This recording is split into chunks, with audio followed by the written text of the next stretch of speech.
nosotros fuimos directamente con documentación y terminamos mostrando y revelando una trama de corrupción bastante grande respecto a la familia Macri. A ver, para que se entienda, porque es un poco complejo el tema.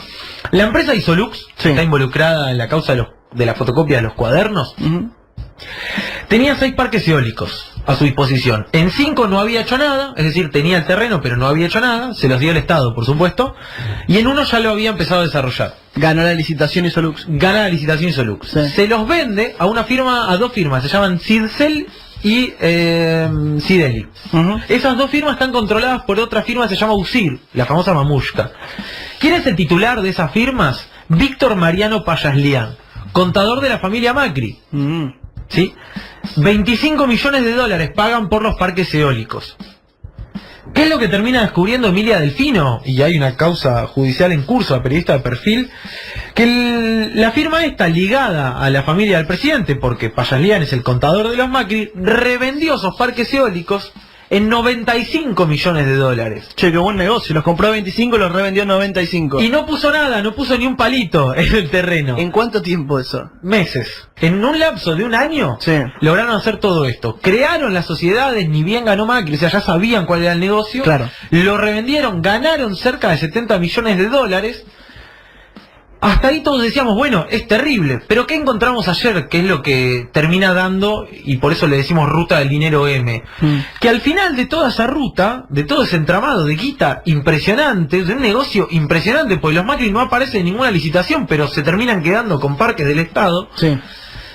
La empresa que ganó estos 70 millones de dólares, le giró en concepto de préstamo 5 millones de dólares al hermano del presidente, a Gianfranco Macri. Y esto no es opinión, esto es documento. Hay un documento que nosotros mostramos en el destape que indica que el hermano de Macri se llevó 5 millones de dólares por parte de la firma Sideli y USIR, ¿sí? Esa que ganó los parques eólicos. O sea que relación directa ya hay. Ya hay. ¿Cuál es el detalle del préstamo? Y nos vamos ya a hacer la tercera entrevista de la jornada que tiene que ver con esto. Que el préstamo dice, vos, por ejemplo, Sebastián Cazón me presta a mí 2 millones de dólares. Sí, yo te pongo las condiciones, o sea, en el préstamo yo soy el que te lo solicita y vos aceptás todas mis condiciones. ¿Cuál era mi condición? ¿Cuál? Yo te digo, che, Seba, te lo devuelvo en un año. Te lo devuelvo de acá al 30 de noviembre. Pero si no llego a devolvértelo, automáticamente se renueva por un año. Y si en un año no llego a devolvértelo, automáticamente se renueva por un año. ¿Pero cuál es el beneficio mío, si yo soy el prestador? Esa es una gran pregunta. Se lo preguntamos al denunciante de la causa, si les parece, que es el diputado Rodolfo Tailade, insisto, quien se presentó en la causa judicial a partir de la nota publicada por Emilia Delfino en perfil. Rodolfo, muy buenos días. Juana Morín, Sebastián Cazón, los saludan. ¿Cómo le va? Hola, buen día, ¿cómo andan? Todo bien, por suerte.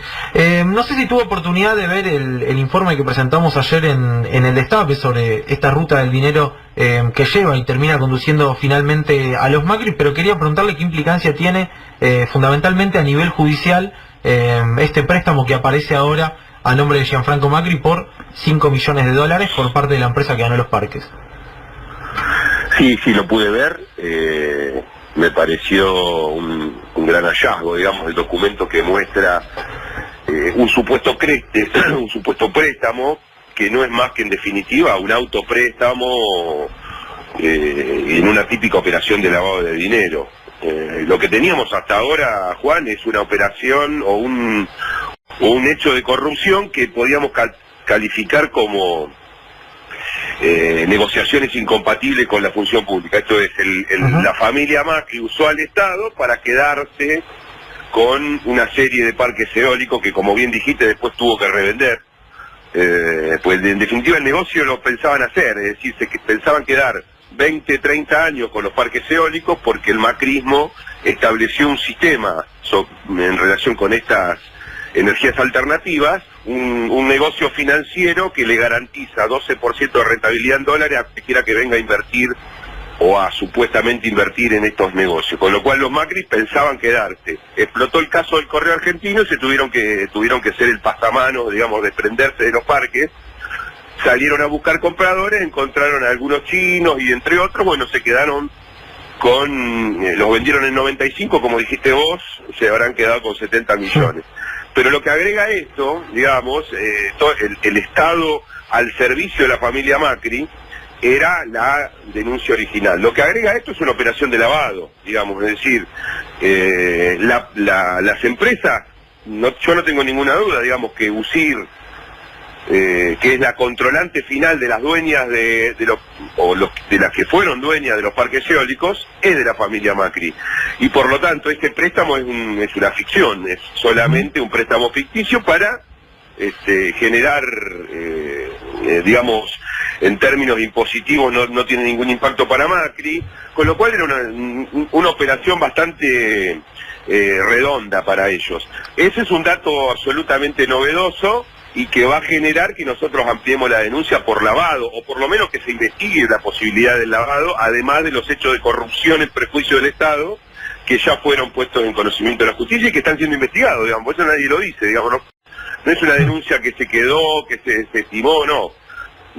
Mirá qué contundencia tenía la denuncia, que el propio fiscal Tayano, que generalmente trabaja en sintonía con el macrismo, pidió que se investigara, digamos, y hoy está en pleno trámite esa causa. Claro. Rodolfo, eso te quería consultar. ¿Cómo viene esa causa teniendo en cuenta que el gobierno se maneja muy rápido a nivel judicial para cerrar las causas, sobre todo tratando de ser prolijo en caso de perder una elección, porque saben que Comodoro Pi es una rueda que siempre termina volviéndole a quien abandona el poder, ¿no? No, vos podés ser muy prolijo, podés tener mucha eficiencia en el trabajo de operar jueces, pero cuando un hecho es indiscutible, cuando hay evidencias concretas de la posibilidad de un delito, los jueces y los fiscales no son bobos, digamos, o sea, no se van a inmolar en el altar del macrismo. Entonces, por lo menos lo que hacen es poner en marcha una investigación que, si bien, por supuesto, esto tiene casi 10 meses de investigación, no ha habido grandes avances, pero la causa está en trámite, con lo cual, más allá del interés que tenga el macrismo, me parece, o el gobierno, en cerrarla de inmediato, me parece que no tienen demasiadas posibilidades en función de la contundencia de los hechos. Y si a eso se le agrega la investigación, digamos, que ayer salió en el destape, la investigación o la documentación a la que accediste, me parece que se pone todavía un poquito más difícil de cerrar la investigación, si es la intención del gobierno fuera esa. Claro. Nosotros vamos a acompañar esto, cual me parece muy importante el hallazgo del documento, y además tenemos algún otro dato que me parece que lo podemos después en todo caso compartir, o por lo menos para que vos tengas también la posibilidad de ver si profundizar. Yo tengo, mirá, básicamente no sé si la gente está atenta, digamos, al tema, porque no es fácil, pero digamos, USIR, que en definitiva es la sociedad controlante de todo el negocio de los parques eólicos, es decir, de quedarse con las concesiones, etcétera, y después en definitiva la que lo revende.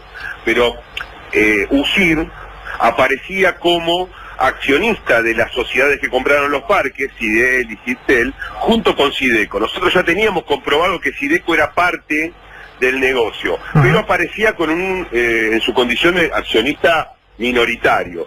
El mayoritario era USIR, que estaba controlado a la vez por una empresa, por un holding europeo, según le dijeron en su momento a Delfino, que había empezado a investigar el tema, desde la propia empresa de los Macri, ¿no? Le dijeron, no, USIR es un holding europeo. Bueno, en la verdad, en realidad, USIR internacional, es decir, la que controla a USIR, la dueña del negocio de los parques eólicos, está a nombre de un célebre lavador de guita de Uruguay, con el que los Macri siempre laburaron. Se llama Pedro Andrés Conrad Quintero.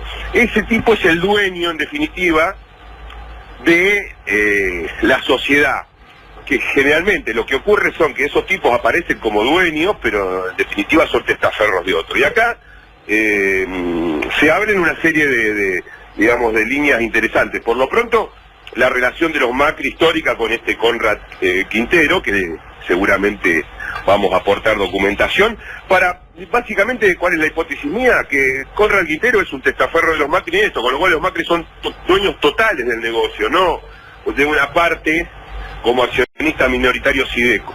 Todo el paquete es de los Macri. Ahora, también me parece que habría que encontrar, o por lo menos evaluar, qué significa que Pedro Andrés Conrad Quintero, es decir, el hombre de los Macri en este negocio, es un tipo que aparece involucrado en operaciones de lavado de narcotráfico. Sí, es un reconocido tipo que estuvo muchas veces muy involucrado a distintas causas de lavado de dinero. Es muy interesante ese dato. Exacto, y además es un uruguayo, digamos, que en su momento hasta 2006 tenía una agencia de bolsas que le canalizaba mucha plata a los argentinos por ahí. Después del 2006, imagínate cómo será la cuestión, que Uruguay lo sanciona por desprolijo, por operaciones vinculadas o por lo menos sospechadas de lavado, y le saca la habilitación para ejercer como agente de bolsa, y se dedicó a lo que muchos estudios uruguayos, o muchos de estos consultores y demás, que es armar sociedades offshore, facilitándoselas a los clientes para que laven plata alrededor del mundo. Y así, este hombre aparece como el controlante de una sociedad que se llama Afisur, o que se llamaba Afisur, que fue la que compró el avión, o mejor dicho, que compró en leasing, el famoso narcoavión de los hermanos Juliá. ¿Te acordás de eso? Que los engancharon en Barcelona con varios kilos de cocaína, que todavía creo que están presos. O también aparece vinculada otra sociedad de Conrad Quinteros al caso Bárcena, es decir, el caso más grande de lavado de dinero de la política española, el PP lavando plata. Sí, claro. Bueno, ese es Conrad Quintero, que en definitiva no es el dueño de ningún negocio, es un tipo que hace, que digamos que es trabaja para el que lo contrata. Y en este caso, claramente, ha sido un poco a instancias de la familia Macri el que armó una serie de sociedades que se quedó con la guita de los parques eólicos y que luego ahora empieza a transferírselas al verdadero dueño, es decir, a los Macri, a través de estas operaciones como la que mostraste ayer de préstamo de 5 millones de dólares, ¿no? Que jamás van a ser devueltos, por supuesto. Veremos qué sucede, ojalá que pronto podamos tener avances en la justicia para volver a creer, aunque sea un poquito, siquiera, que en Argentina se puede investigar al poder de turno. Rodolfo Tailade, muchísimas gracias por la comunicación, un saludo. Bueno, un abrazo, Juan, chao. Hasta luego. Pasaba el diputado nacional Rodolfo Tailade en Crónica Anunciada, confirmando que esta semana se presenta en Comodoro Pi para denunciar a los Macri por lavado de dinero, luego de la ruta del dinero M que revelamos ayer en el Destape.